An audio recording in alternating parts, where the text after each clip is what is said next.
সুখী থাকতে চাইলে 3 শ্রেণীর মানুষ থেকে দূরে থাকুন। আপনি যদি সুখী থাকতে চান, সুখী হতে চান, তাহলে আপনাকে আপনার জীবনে অবশ্যই এই 3 শ্রেণীর মানুষ থেকে অবশ্যই দূরে থাকতে হবে। 3 শ্রেণীর প্রথম জন হচ্ছে বেঈমান। আপনি বেঈমান থেকে অবশ্যই দূরে থাকবেন। যার ঈমান নাই, যার ঈমানে ঘাটতি আছে, যে আল্লাহ তাআলাকে বিশ্বাস করে না, বা আল্লাহ তাআলাকে বিশ্বাস করলেও পূর্ণাঙ্গ ঈমান নিয়ে যে চলে না, যে আপনাকে বিশ্বাস করে না, যে আপনি যাকে বিশ্বাস করতে পারবেন না, সেই বেঈমান থেকে আপনি দূরে থাকুন। যে নাকি আপনার সাথে বেঈমানি করে ফেলেছে, তার থেকে অবশ্যই আপনি দূরে থাকুন। এবং চিহ্নিত এই বেঈমানগুলো থেকে অবশ্যই আপনাকে দূরে সরে চলে আসতে হবে। তাহলে আপনি সুখী মানুষ এবং সুখী থাকতে পারবেন। নাম্বার 2, সুবিধাবাদী লোক। সুবিধাবাদী লোকদের থেকে আপনাকে অবশ্যই দূরে থাকতে হবে। অবশ্যই এই সমস্ত লোকদের থেকে আপনাকে ছুটে চলে একেবারে দূরে চলে আসতে হবে। কারণ সুবিধাবাদী লোকেরা কখনোই কারো ভালো চায় না। সে যাদের সাথে সম্পর্ক করবে, যাদের সাথে মিশবে, সে তার ব্যক্তিগত সুবিধা নেওয়ার চেষ্টা করবে। আপনার থেকে সে সুবিধা নেবে, আপনাকে সে কোনো সুবিধা দিবে না। সুতরাং এই সমস্ত সুবিধাবাদী লোক থেকে আপনি অবশ্যই দূরে সরে চলে আসুন। অবশ্যই আপনি একজন সুখী মানুষ হতে পারবেন, সুখে থাকতে পারবেন।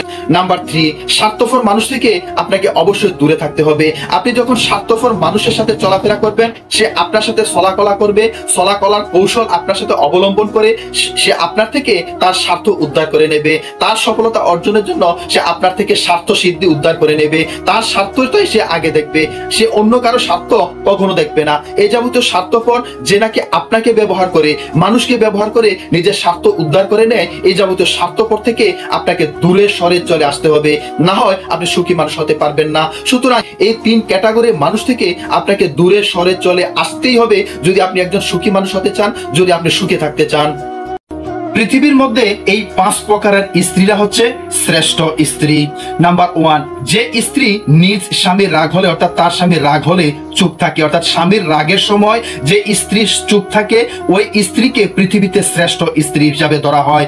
একজন স্বামী তার রাগ হওয়া স্বাভাবিক, তার কর্মস্থলে হোক, তার পেশাগত কারণে হোক, সাংসারিক জীবনে হোক, ওই স্ত্রীর উপরে যখন একজন স্বামীর রাগ হয় আর ওই অবস্থায় যখন একজন স্ত্রী চুপ থাকে, তখন ওই স্ত্রীকে পৃথিবীর শ্রেষ্ঠ স্ত্রী হিসেবে ধরা হয়। নাম্বার 2, যে স্ত্রী স্বামীর কিনে দেওয়া কোনো বস্তু সামগ্রী পেয়ে খুশি হয়, অর্থাৎ স্বামী ভালোবেসে ওই স্ত্রীর জন্য পছন্দ করে একটা বস্তু, যে কোনো কাপড় হোক বা যে কোনো বিষয় হোক, একটা বস্তু তার জন্য নিয়ে এসেছে, ওই অবস্থায় যখন নির্দ্বিধায় ওই স্ত্রী স্বামীর কিনে দেওয়া ওই বস্তুর উপরে খুশি হয়ে আনন্দ প্রকাশ করে ওই স্ত্রীকে পৃথিবীর শ্রেষ্ঠ স্ত্রী ধরা হয়। নাম্বার 3, যে স্ত্রী নিজ স্বামীকে নিয়ে অন্যের কাছে গর্ব করে, অর্থাৎ তার স্বামী ভালো, তার স্বামী আদর্শ স্বামী, তার স্বামী দিনদার স্বামী, এরকম বলে যে স্ত্রী অন্যের কাছে তার স্বামীকে নিয়ে গর্ববোধ করে, ওই স্ত্রীকে পৃথিবীতে শ্রেষ্ঠ স্ত্রী হিসেবে ধরা হয়। নাম্বার 4, যে স্ত্রী নিজ স্বামীর আয়ের উপর নিজের ইচ্ছেগুলো সীমাবদ্ধ রাখে, অর্থাৎ এক একটা স্বামীর এক এক রকম ইনকাম থাকতে পারে। সকল পুরুষের ইনকাম তো আর একরকম হবে না, কারো বেশি হবে, কারো কম হবে, এটাই স্বাভাবিক। আর ওই স্ত্রীর স্বামীর ইনকাম যতটুকু আছে অতটুকুর মধ্যে ওই স্ত্রী তার নিজের চাহিদাগুলোকে সীমাবদ্ধ রাখে এবং সাংসারিক জীবনকে এই ইনকামের মধ্যেই চালিয়ে নেয়, গচ্ছিত রাখে। ওই স্ত্রী কোনো অভিযোগ ওই ইনকামের জন্য স্বামীকে বা কোথাও দিবে না, ওই স্ত্রীকে পৃথিবীর শ্রেষ্ঠ স্ত্রী হিসেবে ধরা হয়। নাম্বার 5, যে স্ত্রী স্বামীর সাথে কখনো উচ্চস্বরে কথা বলে না। আজকাল আমাদের মাঝে এই ব্যাপারটি একটা চিরাচরিত ব্যাপার হয়ে দাঁড়িয়ে গেছে, যে স্ত্রী স্বামীর উপরে উচ্চস্বরে কথা বলে, উচ্চ গলায় কথা বলে। শুধু তাই নয়, স্বামীর সাথে তর্ক বিতর্ক করে, ঝগড়াঝাটি করে, এমন স্ত্রীও আমাদের সমাজে দেখা যায়। যে কোনো পরিস্থিতিতে বা যে কোনো উপায়ে এমন স্ত্রীরা যদি স্বামীর উপরে তর্ক বিতর্ক কিংবা উচ্চস্বরে কথা না বলে, যে কোনো পরিস্থিতিতে ওই স্ত্রীরা যখন ধৈর্য সহ বিষয়গুলোকে মোকাবেলা করে, কোনো বিষয়ে স্বামীর সাথে যদি একটু মনোমালিন্য হয়, ওই অবস্থায় ওই স্ত্রীরা যখন স্বামীর সাথে তর্ক বিতর্ক না করে নিজের গলা স্বরকে নিম্ন সুরে রাখে, চুপ থাকে এবং স্বামীর সাথে কখনো কোনো বিষয় নিয়ে কোনো ব্যাপারেই উচ্চস্বরে কোনো তর্ক বিতর্ক না করে, কথা না বলে উচ্চস্বরে, তখন ওই স্ত্রীকেও পৃথিবীর শ্রেষ্ঠ স্ত্রী হিসাবে ধরা হয়। সুতরাং প্রিয় বোনেরা, আপনারা যারা দাম্পত্য জীবনে স্বামীর সাথে একত্রিতবদ্ধ হয়ে আছেন, একতাবদ্ধ হয়ে আছেন, সে আপনার ভালোবাসার শ্রেষ্ঠ স্বামী, অবশ্যই তার সাথে উচ্চস্বরে কথা বলবেন না এবং সাংসারিক জীবনে এই 5টি বিষয়কে অবশ্যই মেনে চলার চেষ্টা করবেন। তাহলে আপনি হবেন আল্লাহ তাআলার কাছে শ্রেষ্ঠ একজন স্ত্রীর মর্যাদা অবশ্যই আপনি পেয়ে যাবেন। সব সময় একা বেঁচে থাকার জন্য প্রস্তুত থাকুন। আপনি বর্তমানে যাদের সাথে সম্পর্ক রেখেছেন, যাদের সাথে চলাফেরা ওঠা বসা বন্ধুত্ব করে রেখেছেন, এক সময় তারা আপনার বন্ধুত্বকে অস্বীকার করে আপনাকে ছেড়ে দিয়ে দূরে চলে যেতে পারে। আর এভাবেই কিছু মানুষ হঠাৎ করেই পরিবর্তন হয়ে যাবে। আজ আপনাকে যারা গুরুত্ব দিচ্ছে, কাল আপনাকে তারা গুরুত্ব নাও দিতে পারে। এই জন্য সবসময় একা বেঁচে থাকার অভ্যাস তৈরি করুন। আপনার আশেপাশে অসংখ্য স্বার্থপর মানুষ থাকবে, আর এই স্বার্থপর মানুষগুলো আপনার থেকে স্বার্থ উদ্ধারের চেষ্টাটাই করবে। আর এজন্য বলা হয় স্বার্থপর মানুষের সাথে সম্পর্কের ক্ষেত্রে সীমা নির্ধারণ করা উচিত। কেননা আল্লাহ তাআলা বলেন, স্বার্থপর মানুষের কোনো প্রকার অযৌক্তিক দাবি পূরণে কখনো রাজি হবে না। এই কথাগুলো বাস্তব জীবনের সাথে মিলিয়ে নিয়েন। যে সকল আত্মীয় স্বজন জীবনের কঠিন সময়ে কোনো কাজে আসে না, তাদের আত্মীয় পরিচয় দেওয়া বন্ধ করে দিন। জীবনের মানে সেদিন বুঝবেন যেদিন সময় আর পরিস্থিতি একসাথে আঘাত করবে। খারাপ সময় এসে যেমন মানুষকে কাঁদিয়ে চলে যায়, ঠিক তেমনি অনেক কিছু শিখিয়েও দিয়ে যায়। ততক্ষণ শান্ত থাকো যতক্ষণ না তোমার সঠিক সময় আসছে। পৃথিবীতে আপন বলতে কেউ নেই। সময় যখন খারাপ যায় তখন রাতের ঘুমও চোখ থেকে চলে যায়। জীবনে যদি এমন কিছু পেতে চাও যেটা তুমি আগে কখনো চাওনি, তাহলে তোমাকে তার জন্য এমন কিছু করতে হবে যেটা তুমি আগে কখনোই করোনি। তাহলে তুমি তোমার কাঙ্ক্ষিত সেই চাওয়াটা অবশ্যই পেয়ে যাবে। আল্লাহ তাআলা অবশ্যই তোমাকে দিয়ে দিবেন ইনশাআল্লাহ। কোনো কারণে চলাফেরা করতে গিয়ে বা যোগাযোগ সম্পর্ক রাখতে গিয়ে যদি কেউ কখনো তোমাকে অপমান করে, তুমি যদি এমন কারো কাছ থেকে অপমানিত হও, তাহলে তুমি নিজেকে এত বেশি যোগ্য বানাও যাতে সে তোমার সাথে দেখা করার জন্য চটপট করে। বেঈমান কখনো অনুতপ্ত হয় না, স্বার্থপর কখনো কৃতজ্ঞতা স্বীকার করে না, আর সুবিধাবাদী কখনো কারো আপন হয় না। আমরা আমাদের রবকে দেখি না, আমরা আমাদের আল্লাহ তাআলার সাথে দেখি না, তাকে দেখিও না, তার সাথে কথাও বলতে পারি না। যদি আল্লাহ তাআলাকে বা আমাদের রবকে আমরা দেখতাম এবং তার সাথে কথা বলার সুযোগ পেতাম, তাহলে আমরা আমাদের সর্বোচ্চ আচরণটুকু দিয়েই আল্লাহ তাআলার সাথে কথা বলতাম। কিন্তু আপনি কি জানেন যে আল্লাহ তাআলার সাথে উত্তম আচরণ করার কাজ হয়ে যায় তখন, এবং উত্তম মানুষ হয়ে যাবেন আপনি আল্লাহ তাআলার কাছে তখন, যখন আপনি আপনার প্রতিবেশীর সাথে উত্তম আচরণ করবেন, ভালো আচরণ করবেন। কারণ আল্লাহ তাআলা বলেছেন, তোমরা তোমাদের প্রতিবেশীদের সহিত ভালো আচরণ করো, কারণ তোমার প্রতিবেশীর প্রতি ভালো আচরণ আল্লাহর প্রতি ভালো আচরণের সমতুল্য হয়। সুতরাং আমরা আমাদের প্রতিবেশীদের সাথে ভালো আচরণ করব এবং প্রতিবেশীদের হক রক্ষা করে চলার চেষ্টা করব। তাহলে আমরা আমাদের আল্লাহর সাথে, আমাদের প্রভুর সাথে ভালো আচরণ করা হয়ে যাবে। আপনি সফলতা অর্জন করতে গিয়ে বারবার ব্যর্থ হয়ে যাচ্ছেন, এতবার আপনি ভেঙে পড়েছেন, এতবার আপনি ব্যর্থ হয়ে গেছেন, আপনার কাঙ্ক্ষিত সফলতাটাই আপনি পাচ্ছেন না। আপনি হতাশ হবেন না, ভেঙে পড়বেন না। মনে রাখবেন, আপনার এই ব্যর্থতা থেকে আপনাকে দক্ষতা অর্জন করতে হবে। দক্ষতা তৈরি হয় অভিজ্ঞতা থেকে, আর অভিজ্ঞতা আসে ব্যর্থতা থেকে। তাই ব্যর্থতা খারাপ কিছু নয়, এটা সাফল্যের প্রথম ধাপ।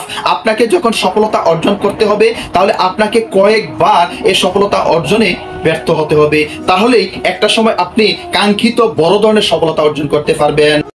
তোমার জীবনের প্রতিটি মুহূর্তকে মূল্য দাও, কারণ তুমি জানো না যে পরবর্তী মুহূর্তটি তোমার জন্য কি নিয়ে আসবে। মহান আল্লাহ ছাড়া জাহানের সবকিছু অস্থায়ী। তাই তোমার হৃদয়কে শুধুমাত্র আল্লাহর প্রেম দিয়ে ভরিয়ে তোলো। আপনি যদি সমাজে একজন সম্মানী ব্যক্তি হতে চান, তাহলে এই তিনটি উপায় আপনি বেছে নিতে পারেন। 1. সততা ও ন্যায়পরায়ণতা বজায় রাখা, সত্য কথা বলা, সঠিক পথে চলা, অন্যায়ের বিরুদ্ধে অবস্থান নেওয়া, একজনকে সমাজের সম্মানজনক ব্যক্তি হিসাবে প্রতিষ্ঠা করতে তাকে সাহায্য করা। মানুষ সাধারণত সৎ ও ন্যায়পরায়ণ ব্যক্তিকে শ্রদ্ধা করে। নাম্বার 2, অপরের সাহায্যে এগিয়ে আসা, সমাজের মানুষের পাশে দাঁড়ানো, বিপদে সহযোগিতা করা এবং দয়ালু আচরণ সমাজে ভালো ভাবমূর্তি গড়ে তোলে। যারা নিঃস্বার্থভাবে অন্যের উপকার করে তারা সহজেই সম্মান অর্জন করে। নাম্বার 3, জ্ঞান ও দক্ষতা বৃদ্ধি করে সমাজে অবদান রাখা, নিজেকে শিক্ষিত ও দক্ষ করে তোলা এবং সেই জ্ঞান সমাজে ব্যবহার করা, যেমন শিক্ষকতা, পরামর্শ, নেতৃত্ব, এগুলো সমাজে ব্যবহার করা। একজনকে সম্মানজনক স্থানে নিয়ে যাওয়া, গঠনমূলক কাজ ও নেতৃত্ব সমাজে বিশেষ সম্মান এনে দেয়। আপনি যদি সমাজে একজন সম্মানিত ব্যক্তি হতে চান, তাহলে এই তিনটি কাজ আপনাকে করতেই হবে। তাহলেই আপনি সমাজে একজন সম্মানী ব্যক্তি হতে পারবেন। আমরা অনেকে ঋণে জর্জরিত, যেন ঋণের বোঝা, ঋণের চাপ আমাদের পিছুই ছাড়ছে না। আর ইসলামী দৃষ্টিকোণ থেকে আপনি যদি ঋণ থেকে মুক্তি পেতে চান তাহলে এই 5টি উপায় গ্রহণ করুন। নাম্বার 1, প্রয়োজন ছাড়া ঋণ না নেওয়া। শুধুমাত্র চরম প্রয়োজন যেমন চিকিৎসা বা খাদ্য সংকটের সময় ঋণ গ্রহণ করা উচিত। বিলাসিতার জন্য কখনো ঋণ গ্রহণ করবেন না। আর যদি বিলাসিতার জন্য আপনি ঋণ গ্রহণ করতেই থাকেন তাহলে আপনি জীবনেও ঋণ থেকে মুক্তি পেতে পারবেন না। নাম্বার 2, আপনার উপার্জনে হালাল উৎস নিশ্চিত করুন, অর্থাৎ আপনি যে ইনকাম করেন সেই ইনকাম সোর্সটা যেন আপনার হালাল হয়। হালাল উপার্জনে বরকতের কারণ, যা ঋণ পরিশোধে সাহায্য করে। কোরআনে ফাঁকে আল্লাহ তাআলা বলেন, হে ঈমানদারগণ, তোমরা পরস্পর ধন সম্পদ অন্যায়ভাবে খেও না। হালাল আয়ের উপর নির্ভর করলে অর্থের বরকত আসে, যা ঋণ মুক্ত থাকার পথ তৈরি করে। নাম্বার 3, মিতব্যয়ী হওয়া ও অপচয় পরিহার করা। কোরআনে আল্লাহ তাআলা বলেন, নিশ্চয় অপচয়কারীরা শয়তানের ভাই। মিতব্যয়িতা ঋণ না নেওয়ার একটি কার্যকর উপায়, কারণ এটি অপ্রয়োজনীয় ব্যয় নিয়ন্ত্রণ করতে সাহায্য করে। নাম্বার 4, ঋণ গ্রহণের পূর্বে তাওয়াক্কুল ও দোয়া করা। রাসূল সাল্লাল্লাহু আলাইহি সাল্লাম দোয়া করতেন, হে আল্লাহ, আমি ঋণ ও পাপ থেকে তোমার নিকট আশ্রয় প্রার্থনা করি। ঋণের চিন্তা মাথায় এলে প্রথমে আল্লাহর উপর ভরসা করে দোয়া করতে হবে এবং সব সময় চেষ্টা করতে হবে ঋণকে এড়িয়ে চলার। নাম্বার 5, ঋণ নিলে দ্রুত পরিশোধের সংকল্প ও চেষ্টা করা। হাদিসে আছে, ঋণ আদায় না করে মারা গেলে তা কিয়ামতের দিন ঋণ হিসেবে রয়ে যাবে। ঋণ নিলে তার সময় মতো ফেরত দেওয়ার জন্য সৎ নিয়ত ও পরিকল্পনা থাকা আবশ্যক। আপনি যদি কোনো কারণে ঋণ নিয়েই ফেলেন তাহলে এই ঋণ কিভাবে পরিশোধ করবেন সেই পরিকল্পনা অবশ্যই থাকতে হবে। সুতরাং যারা ঋণের মধ্যে আছেন অথবা যারা ঋণের মধ্যে নাই, উভয় মিলে ঋণ থেকে মুক্তি পেতে চাইলে এই 5টি পরিকল্পনা অবশ্যই ব্যক্তিগত জীবনে বাস্তবায়ন করুন, তাহলে অবশ্যই আল্লাহ তাআলা আমাদেরকে ঋণ মুক্ত রাখবেন ইনশাআল্লাহ। অতি সৎ হওয়া ভালো, কিন্তু অতি সহজ সরল হওয়া একেবারে ভালো না। মনে রেখো, জঙ্গলের সব থেকে সোজা গাছটিকেই সবার আগে কাটা হয়, ঠিক তেমনি অতি সহজ সরল ব্যক্তিরাই সবার আগে বিপদে পড়ে। সুতরাং অতি সৎ হবে, কিন্তু অতি সহজ সরল হতে নেই। কিয়ামত ঘনিয়ে আসছে, চোখের ফলকেই শুক্রবার এসে যাচ্ছে, দম ফেললেই নতুন মাস এসে যাচ্ছে। দেখতে দেখতে বছরগুলো চলে যাচ্ছে, বয়স বাড়ছে, হায়াত বাড়ছে, ধীরে ধীরে আমরা মৃত্যুর দিকে এগিয়ে যাচ্ছি।